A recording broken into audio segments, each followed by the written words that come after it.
Une œuvre de Banksy échappe de justesse au vol près de Kiev. Plusieurs personnes ont été arrêtées par les forces de sécurité ukrainiennes.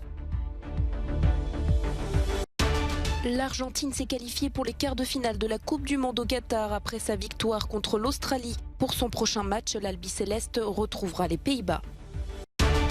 Ce week-end, il n'y a pas qu'en France qu'il est difficile de se déplacer en train. La grève des contrôleurs de la SNCF freine aussi le trafic vers l'extérieur du pays. La police ukrainienne a procédé à l'arrestation de plusieurs personnes ayant tenté de voler une fresque murale réalisée par Banksy dans la banlieue de Kiev. Selon le gouverneur de la capitale, les 8 vandales interpellés sont âgés de 27 à 60 ans, résidents de Kiev et de Tcherkassy.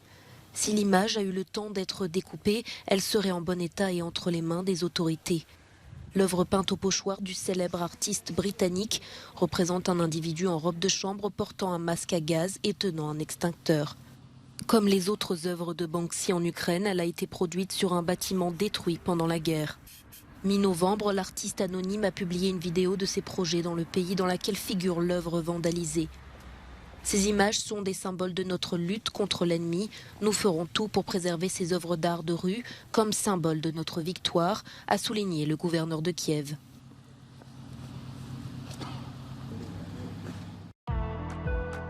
L'Argentine a battu l'Australie et rejoint les Pays-Bas en quart de finale.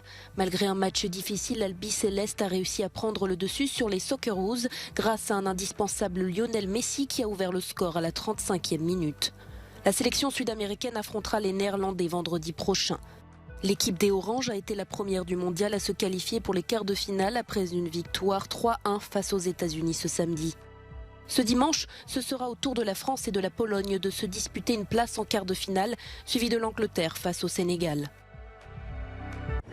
Les contrôleurs de la SNCF sont en grève ce week-end. La compagnie ferroviaire française a par conséquent dû annuler environ 60% des TGV et intercités. Cette grève des agents de la SNCF ne perturbe pas que la circulation des trains dans l'Hexagone. Le mouvement social a aussi un impact sur les liaisons entre la France et ses pays voisins. Un TGV sur 3 est prévu pour la Suisse et l'Italie.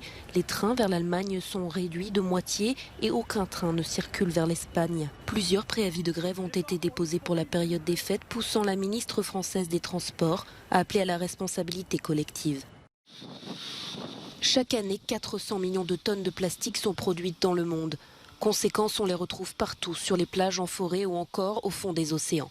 Pour agir contre ce déchet polluant, un traité international pour lequel plus de 150 pays sont représentés est en négociation.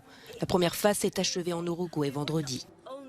Il y a beaucoup de choses à décortiquer ici. Nous devons éliminer et remplacer les articles en plastique problématiques et inutiles. Veiller à ce que les produits en plastique soient conçus pour être réutilisables, recyclables et compostables lorsque cela est possible. Veiller à ce que les produits en plastique circulent dans la pratique et pas seulement en théorie et sur le papier.